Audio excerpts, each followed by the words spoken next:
Boa noite a todos, amigos queridos, desse centro tão fantástico que nos dá essa oportunidade ímpar de, no meio desse movimento mundial, de estarmos agora pelas redes virtuais, chegando aos corações, aos ouvidos de todos que estão nos assistindo, com os nossos jovens palestrantes. E hoje nós temos Matheus Wisniewski, é um nome chique demais, eu adoro esse nome. Adoro falar o nome dele.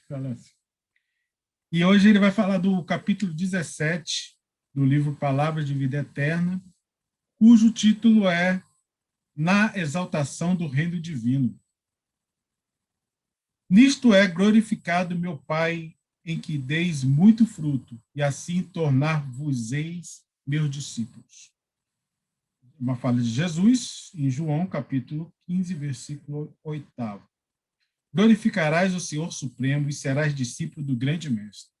Contudo, não apenas porque te mostres entendido nas divinas escrituras, não somente porque saibas apregoar os méritos da sublime revelação, comovendo a quem te ouve, não apenas por guardares de cor as tradições dos antepassados, não somente por te sustentares assíduo no culto externo, não apenas pelo reconforto recebido de mensageiros da vida superior, não somente por escreveres páginas brilhantes, não apenas porque possuas dons espirituais, não somente porque demonstres alevantadas aspirações. A palavra do Evangelho é insofismável. Glorifiquemos a Deus e converter-nos-emos em discípulos do Cristo, produzindo frutos de paz e aperfeiçoamento, regeneração e progresso, luz e misericórdia. A semente infecunda, por mais nobre, é a esperança cadaverizada no seio da terra. Assim também, por mais ardente, a fé que não se exprime em obras de...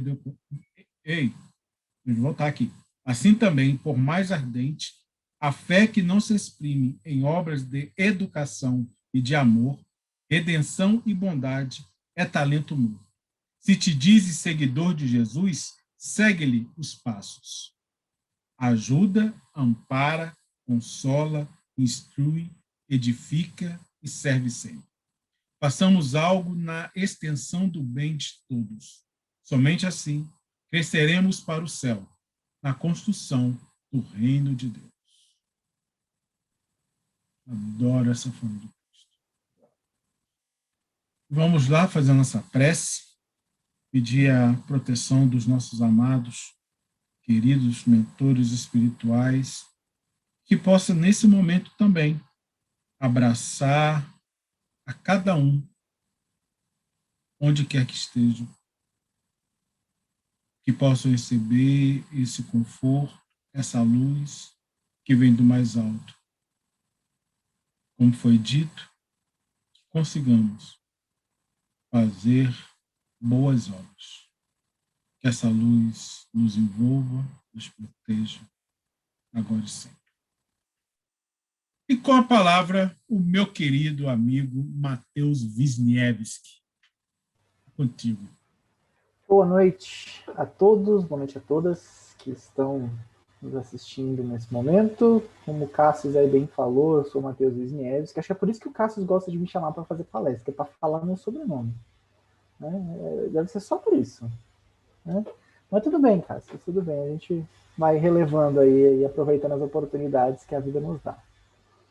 Eu trabalho atualmente na Comunhão Espírita Chico Xavier, uma comunhão de Formosa, aqui pertinho de Brasília, 80, 70 quilômetros mais ou menos. E, bom, Cássio me propôs este tema hoje, que é comentar, né, o comentário de Emmanuel, uma tarefa sempre muito fácil, muito tranquila de ser realizada. E se a gente parar para dar uma analisada rápida nessa passagem, Emmanuel vai dividir ela, né? Emmanuel não, né? A gente pode, nosso infinito esforço de tentar categorizar as informações e esquematizá-las da maneira que faça sentido para nós. Emmanuel vai dizer para a gente primeiro que, olha, a gente tem que louvar a Deus, glorificar Deus, o nosso Pai, reconhecê-lo na sua grandeza. Só que não basta fazer isso, não basta glorificá-lo só ouvindo o que os pregadores têm a dizer, não só indo todos os dias nas palestras, não basta, ele usa ali, pelo reconforto recebido de mensagens, ficar lendo, estudando sempre esse evangelho. Não é só porque você tem dons espirituais que você só vai louvar a Deus ou engrandecê-lo usando essas habilidades que você tem. Não é só fazendo, digamos, as atividades puramente espíritas do nosso centro que nós vamos ter este esforço de homenagear Deus, vamos colocar assim, de louvá-lo, de viver o seu evangelho, de Jesus no caso, mas não só isso, temos que fazer isso também, isso é importante, o nosso engrandecimento, o nosso aprimoramento, mas Emmanuel deixa claro que só isso não dá, não tá bom, não é muito, não chega, né? Ele vai ali, olha, a semente infecunda, por mais nobre, é a esperança cadaverizada no seio da terra. Então, você é uma semente, eu sou uma semente, o Cássio é uma semente, todos nós somos sementes capazes de gerar frutos.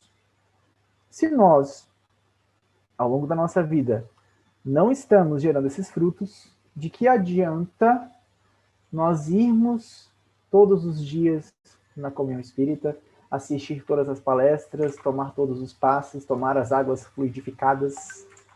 Por que está adiantando isso? Para que isso está servindo? Eu estou dando uma passada rápida, a gente vai voltar e vai deslanchar isso aí. Tá? Façamos algo, ele finaliza, façamos algo na extensão do bem de todos. Somente assim cresceremos para o céu, na construção do reino de Deus. Então, Emmanuel quer trazer essa mensagem para a gente. Bonita, toca, machuca, dói. É porque tá na mídia esse negócio do comodismo hoje. Queremos estar no comodismo, a gente não quer sair da nossa zona de conforto. E Emmanuel está falando disso já há bastante tempo. Então, vamos começar do começo. Então, nós somos espíritos imortais que fomos criados por Deus em determinado momento e que estamos destinados à perfeição relativa, porque somente perfeito absoluto somente Deus o é, mas estamos destinados a essa perfeição e vamos passando de encarnação após encarnação, até que um dia, em algum momento, nós vamos chegar nesse estágio. Para isso, nós aprendemos coisas. Para isso encarnamos. Passamos por diferentes experiências. E o autoaprimoramento, ele é importante, porque é através dele, afinal de contas, que nós vamos adquirir este conhecimento que vai nos polir, que vai nos tornar pessoas melhores, para que então possamos, cada vez mais poder ser melhores. Um pouco redundante, mas é isso mesmo, ser melhores, fazermos obras melhores, impactar melhor no mundo e na vida das pessoas ao nosso redor.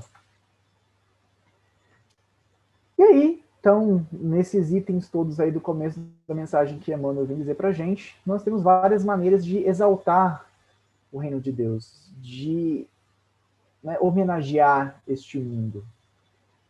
Uma delas, através do estudo da vida de Jesus, do estudo das obras básicas, dos estudos, às vezes, de temas específicos no qual nós colocamos a luz do Espiritismo, para facilitar a nossa ótica, para que a gente consiga entender e compreender melhor as coisas que acontecem ao nosso redor.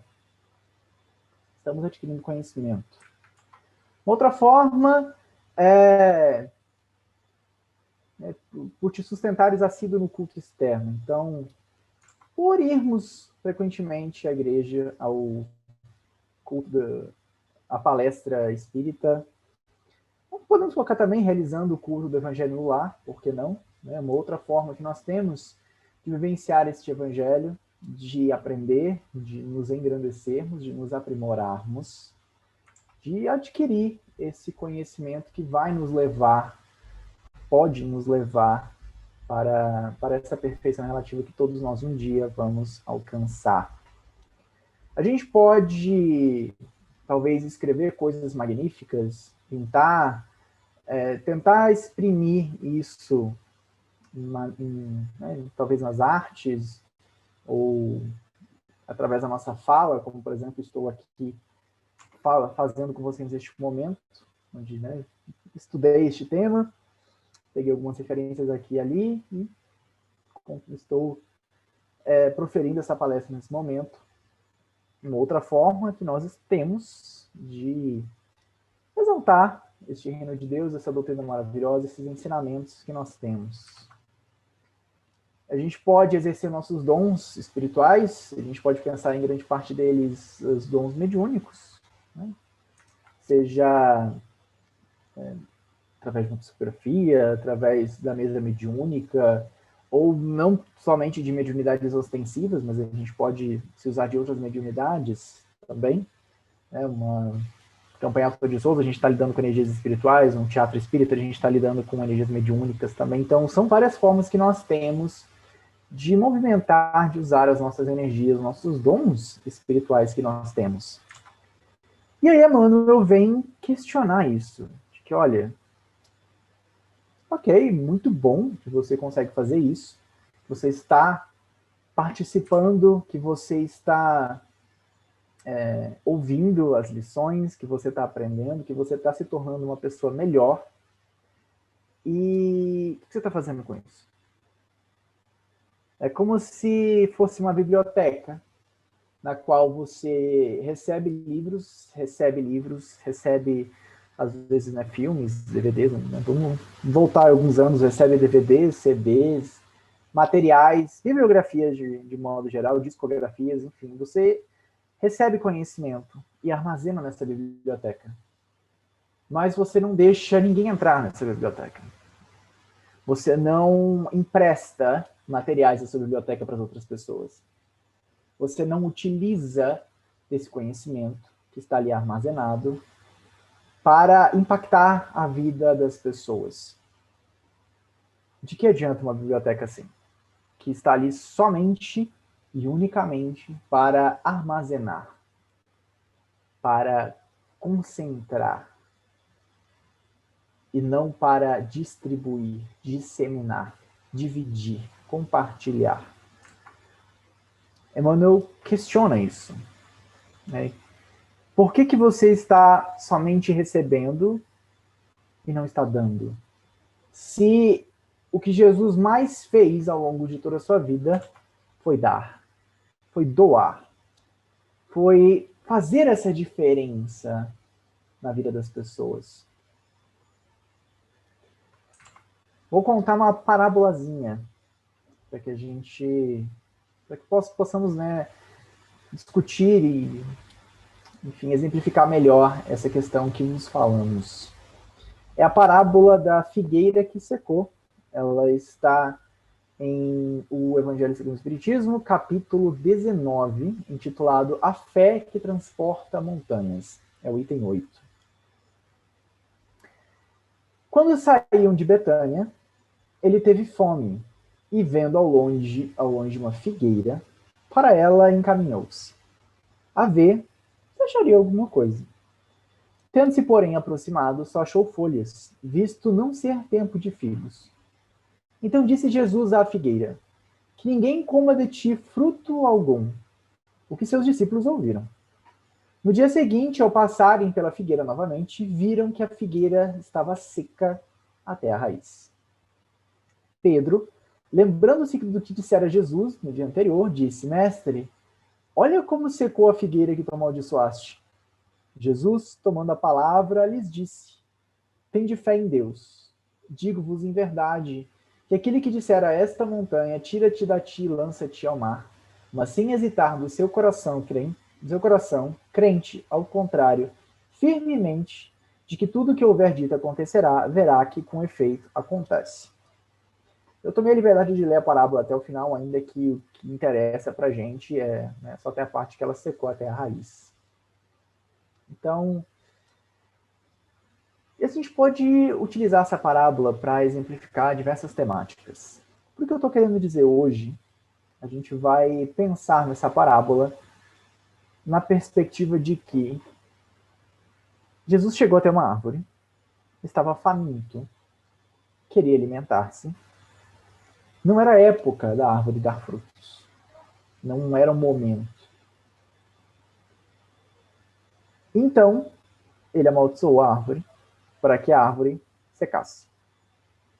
Jesus chega até nós todos os dias. A gente tem que pensar da máxima, de uma outra máxima da doutrina espírita que nos chega, que nos é clara, de que a nós não nos é cobrado mais do que aquilo que podemos dar. Seria injusto se Deus exigisse de nós, sabendo da nossa capacidade, se Deus exigisse mais do que aquilo que podemos entregar. Então, quando Jesus vem até nós, todos nós somos sementes, todos nós podemos dar esses frutos. Quando Jesus chega até nós, nos pede frutos e não estamos prontos para dar, o que estamos fazendo aqui? Essa é a perspectiva do porquê que eu trouxe essa parábola, para a gente exemplificar essa lição que Emmanuel traz para a gente, que estamos aqui conversando. Todos os dias, nós temos oportunidades de exercer o Evangelho de Jesus. Todos os dias. Vocês não vão me convencer de que não tem como. Tem como. Todos os dias nós temos pelo menos uma oportunidade de aplicar um dos inúmeros conhecimentos no nosso dia a dia. Hidratem-se.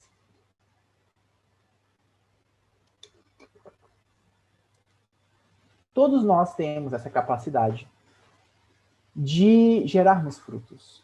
Nós estamos aqui aprendendo, uns mais, outros menos, mas nós temos o conhecimento da doutrina espírita. Nós temos o conhecimento sobre o perdão, sobre o amor, a compaixão, a caridade, tanto a moral quanto a material. Nós temos noção de que somos espíritos eternos, de que essa existência é apenas mais uma existência, de que o amor cobre uma multidão de pecados, de que fazer o bem sem olhar a quem, sem dar sem que uma mão saiba o que está dando a outra, não posso confundir aí as parábolas, são lições que nós aprendemos diariamente, nas palestras que escutamos, nos estudos que fazemos, nas leituras que fazemos dos livros, das obras, tanto básicas quanto complementares da doutrina espírita. O conhecimento nós temos. Por que quando chegada a hora de darmos frutos, não damos frutos? Por que quando estamos prontos para ajudar alguém, quando o trabalhador está pronto, o trabalho aparece, André Luiz nos deixa isso bem claro. Por que quando estamos prontos a auxiliar o nosso próximo, não temos essa capacidade ou escolhemos não fazer? Seja porque eu estou muito apressado, seja porque o que a pessoa está me pedindo eu não quero entregar, ou porque eu não estou afim naquele momento. Quantas oportunidades ao longo do nosso dia nós não perdemos por motivos que, se a gente analisasse, nós poderíamos ter feito. Nós poderíamos ter ajudado, poderíamos ter contribuído naquele momento com aquela pessoa, com aquele irmão que nos procurou. Particularmente, eu gostei muito do tema que me foi sugerido nessa palestra, porque ele é o assunto que eu procuro colocar em praticamente toda a palestra que eu faço, que é exatamente essa pergunta de o que eu estou fazendo com esse conhecimento que eu estou adquirindo? O que eu estou fazendo, como que eu estou impactando a vida das pessoas com isso que eu estou vendo, que eu estou ouvindo, que eu estou escutando hoje, agora? E esse impacto não precisa ser uma mudança radical na vida da pessoa, não precisa ser algo, uma obra grandiosa. Se aquela pessoa que está me escutando, não estou usando exemplo aqui do meu caso, se vocês que me escutam, se eu conseguir modificar uma coisa pequena na forma de vocês pensarem, na forma de vocês enxergarem o mundo, com base na doutrina espírita, eu já estou satisfeito. Então, esse impacto, que seja um impacto pequeno, ínfimo, mas que seja um impacto, que possamos usar no conhecimento da doutrina espírita para, de fato, mudar a vida das pessoas, mudar as nossas vidas, levar este conhecimento maravilhoso e grandioso, consolador para a vida das pessoas, porque oportunidades não nos faltam ao longo do nosso dia. Não precisa nem procurar. A oportunidade vem até nós. As coisas na vida, como bem nos deixa claro a espiritualidade, não acontecem por acaso. O acaso seria o nada, e se a gente está supondo que tem uma inteligência suprema que governa o universo, não tem como essa inteligência ser o nada e fazer as coisas puramente ao acaso. As coisas que acontecem na nossa vida têm um motivo. Estamos na hora, no lugar e com as pessoas que precisamos, no momento exato em que precisamos. Não está me vindo a palavra, mas na construção da oportunidade que nos aparece. Então, se nós estamos com determinada pessoa, em determinado momento, em determinado local, onde nos é apresentada uma oportunidade qualquer, seja de caridade material, material, moral, enfim, uma oportunidade de aplicar o conhecimento que temos da doutrina espírita, não é por acaso. É porque naquele momento nós somos capazes de ajudar as pessoas com as quais nos deparamos. Então, é isso que Emmanuel vem nos instigar nessa leitura, nesse trechinho, no capítulo 17 do Palavras de Vida Eterna, onde ele vai dizer que exatamente isso, absorver esse conhecimento, ser o detentor desse conhecimento todo da doutrina espírita e não aplicá-lo, de nada serve. De nada assim também não, né? Teoricamente você vai se tornar uma pessoa melhor, mas você não está aplicando esse conhecimento. Você não está fazendo a sua vida prática algo melhor. Você não está fazendo a vida das pessoas ao seu redor, vivemos em sociedade por um motivo, melhor, mais leve, mais suave. Allan Kardec vem comentar para a gente, vem dizer para nós, no capítulo 17 de O Livro de O Evangelho segundo o Espiritismo, intitulado Sede Perfeitos, item 4, lá no finalzinho, tá? Ele vai dizer o seguinte: aquele que pode ser, com razão, qualificado de espírita verdadeiro e sincero, se acha em um grau superior de adiantamento moral. O espírito, que nele domina de modo mais completo a matéria, dá-lhe uma percepção mais clara do futuro. Os princípios da doutrina lhe fazem vibrar fibras que nos outros se conservam inertes. Em suma, é tocado no coração, aqui, no coração, pelo que inabalável se lhe torna a fé. Um é qual músico que alguns acordes bastam para comover, ao passo que o outro apenas ouve sons. Reconhece-se o verdadeiro espírita pela sua transformação moral, a primeira parte da mensagem de Emmanuel, pelo que nós fazemos para nos transformar moralmente, por esse conhecimento, mas não apenas por isso, e continua, pela sua transformação moral e pelos esforços que emprega para domar suas inclinações más. Enquanto um se contenta com seu horizonte limitado, outro, que apreende alguma coisa de melhor, se esforça por desligar-se dele e sempre que o consegue se tem firme à vontade. Então alguém escolhe limitar-se, o outro consegue chegar além, ir além. Mas detentamos-nos na passagem de Kardec quando ele diz que reconhece-se o verdadeiro espírita pela sua transformação moral e pelos esforços que faz para domar as suas más inclinações. Esses esforços para domar as más inclinações não são esforços que você faz sozinho. As nossas más inclinações, elas não aparecem quando estamos conosco mesmos. É na interação com o nosso próximo, é no dia a dia, é no cotidiano, que vamos aprendendo, recebendo feedbacks, prestando atenção nos nossos comportamentos, tendo às vezes uma autonoção, mas é somente quando estamos interagindo, vivendo em sociedade, que temos noção dos nossos defeitos, das nossas más inclinações, daquilo que precisamos melhorar. E a gente não precisa ser esse espírita no comecinho da passagem, esse espírita de um grau superior de adiantamento moral para sermos os verdadeiros espíritas. Nós não precisamos ser nenhum Buda, nenhum Jesus Cristo, nenhum Chico Xavier para começar hoje e agora a fazer a diferença na vida das pessoas. Não precisamos esperar. Se a gente precisasse esperar, a gente ia ter 5 Chico Xavier por cidade, porque aí eles iam fazer tudo de bom que precisava fazer e a gente ficava tranquilo, só aprendendo. Mas não é assim que funciona.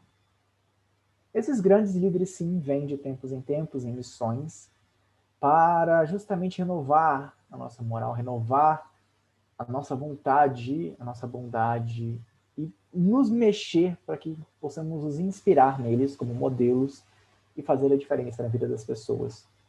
Mas nós podemos começar já agora a fazer a diferença na vida das pessoas, a impactar o cotidiano daqueles que nos cercam. Tem receitinha de bolo? Tem. O Evangelho segundo o Espiritismo. Tá lá. Tô lendo algumas lições aqui para a gente discutir, mas tá lá, todas as lições para nos ajudar, nos guiar nisso. A receita a gente tem. O guia, o modelo geral. O Evangelho estuda ou nos traz e comenta a vida daquele que é o nosso maior modelo, o nosso maior guia, que é Jesus Cristo. A gente só tem que ter o trabalhinho de aplicar na nossa vida. De absorver aqueles conhecimentos, ou, se não absorver, voltar lá e ler quantas vezes forem precisas, e colocá-los em prática naquilo que a gente vive. Não é fácil, não é uma coisa que você vai conseguir aplicar de hoje para amanhã, mas se não começarmos agora, o amanhã nunca vai chegar. São situações que vão nos apresentar, que já se nos apresentam, porque aquilo que precisamos trabalhar em nós, aquilo que precisamos resolver nessa encarnação, as dificuldades, elas já existem, elas já estão ao nosso redor. Só precisamos prestar atenção. É aquele parente difícil de lidar, é aquele emprego ou aquele seu sonho que você não está conseguindo realizar, é a dificuldade que o seu defeito, perdão, que o seu cônjuge sempre reclama, que o seu namorado, que a sua namorada sempre reclama de você. Nós temos pistas das coisas que acontecem ao nosso redor. Eu não vou lembrar a fonte agora, infelizmente. Mas nós temos cerca de 3 estágios desse reconhecimento daquilo que nós precisamos melhorar e como medir o nosso progresso. O primeiro é o feedback depois que o evento já aconteceu. Então, a gente fala alguma coisa para alguém, temos um comportamento não tão legal, enfim, vamos colocar aí, pessoas se magoam conosco. E nós só sabemos disso depois do acontecimento. Uma semana, um mês, algum tempo depois, alguns aí mais endurecidos, né, que anotam no caderninho depois de anos, e a gente fica sabendo. Mas a gente fica sabendo depois daquilo que a gente precisa melhorar. Se a gente se propor a melhorar isso, a este feedback que estamos recebendo, então, sei lá, vou usar um clássico, tá? Sou uma pessoa muito colérica, fico muito enraivecido com facilidade. Então, recebo feedbacks, nossa, né, mês passado, naquela reunião da empresa, você levantou a voz e acabou falando coisas que machucaram fulano, beltrano, então não foi, estou recebendo um feedback já de um tempo aí, de uma situação que eu fiz que não foi muito legal. Ok. O segundo estágio, me propus a melhorar isso, a tentar prestar atenção. O segundo estágio é quando a gente consegue perceber na hora que nós estamos cometendo esse equívoco ou estamos cometendo esse erro, essa dificuldade, aquilo que precisamos melhorar e, de fato, ser pessoas melhores. Então, né, opa, estamos aí numa discussão, eu estou começando a perceber que estou ficando irritado com a pessoa. A gente não consegue se controlar ainda, mas a gente já consegue perceber. Então, eu estou irritado, eu guardo, explodo. Então, eu falo um monte de coisa que não devia, né, colerizado. Esse, digamos que é o segundo estágio do reconhecimento. O terceiro estágio, quando nós já conseguimos dominar essa nossa má inclinação de uma maneira melhor, é quando percebemos antes de agir e conseguimos modificar o nosso comportamento. Então, numa situação onde eu sei que eu posso me enraivecer, estou indo para uma outra reunião da empresa, sei lá, para discutir algo super tenso, um grande evento que vai ter, por exemplo. Eu sei que vai ter que vão haver divergências, eu já vou preparado. Não para ficar encolerizado, mas para tentar me calar quando for necessário e tentar mudar o meu comportamento, falar de outra forma. Esse exemplo da cólera é isso. É assim que nós dominamos as nossas más inclinações. É prestando atenção naquilo que a gente estudou lá do Evangelho, mas não parar no estudo, na absorção do conhecimento. Ir além. Me permitir aplicar esse conhecimento na minha vida. Sobre a cólera, o Evangelho, segundo o Espiritismo, nos orienta de que essa melancolia só nos deixa mais animalizados, que é o impulso agindo e não a razão. Afinal de contas, nós lidamos com uma fé que é raciocinada, o Espiritismo se propõe a ser algo racional, algo pensado, ao mesmo tempo com a razão, mas é algo pensado. Então a cólera, ela nos distrai, ela só nos leva a lugares a contrair débitos e dívidas que não são muito legais, por agir por impulso. Então é a aplicação desse conhecimento na minha vida. É eu saber que agir encolerizado nas situações não me trará boas consequências futuramente. E a partir disso, modificar o meu comportamento, me permitindo ser uma pessoa mais calma, mais tranquila, e que consegue amar melhor as pessoas ao meu redor. Não dizendo palavras que possam ofendê-la, mas sim tentar usar desse conhecimento para contribuir com situações construtivas. Então, ao invés de buscar o conflito na resolução deste grande evento, pensar e propor soluções, não apenas me encolerizar e falar o que precisa ser dito, o que eu julgo ser necessário. Esse foi um exemplo com a cólera. A gente pode pensar no perdão, podemos pensar na caridade, alguém que tem muita dificuldade de auxiliar o próximo, e diversas outras situações que o Evangelho nos dá como roteiro para modificarmos a nossa vida e a vida daqueles que estão ao nosso redor. Então, apenas ir na palestra não basta. Apenas tomar o passe não é suficiente. Não somos responsáveis, Livro dos Espíritos, não somos apenas responsáveis pelo mal que deixamos de fazer. Não somos responsáveis pelo mal que fazemos, perdão. Somos responsáveis pelo mal que fazemos, mas também pelo bem que deixamos de fazer. Pela oportunidade que se nos apresenta de mostrar os nossos frutos, mas que não temos frutos para dar. E aí seremos amaldiçoados, nossa árvorezinha vai secar.